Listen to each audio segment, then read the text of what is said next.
Channel S ডিজিটালে স্বাগত।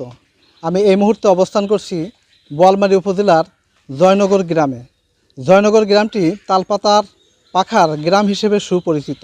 আপনাদেরকে জানিয়ে রাখি, শত বছরের কুটির শিল্প বিলুপ্তপ্রায় তালপাতার পাখা তৈরি ধরে রেখেছে এই গ্রামের 100টি পরিবার। আমরা জানব এবং আপনাদেরকে জানাবো তাদের জীবন জীবিকা সম্পর্কে।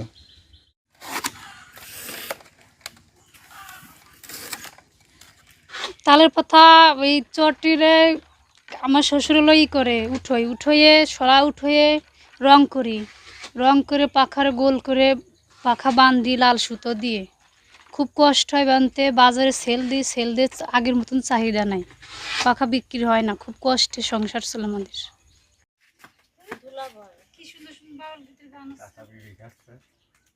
আমাদের তালের পাখা আমরা বানাই অনেক দিন ধরে, বাপ দাদারাও বানাই গেছে, আমরাও বানাই। এখন তালের পাতা কাটতে গেলে তালের পাখা অমিল হয়ে গেছে, এখন পাতাও মিলানো কষ্ট হয়ে যায়। তাই এখন মনে করেন সেইভাবেই আর কি পাখা বানাচ্ছি। পাখা হাটে বাজারে নিলে চলতিছে না, পাখার দাম নাই, সেরকম চাহিদা নাই। এখন সরকার যদি এই বিষয়ে আমাদের কাছে একটু তাকায়, আমাদের দিক বিনা সুদে বিনা ইসিয়ে যদি আমাদের কিছু খরচ খরচা বাবদে যদি লোন দেয়, তাহলে আমরা একটু বাঁচতে পারি।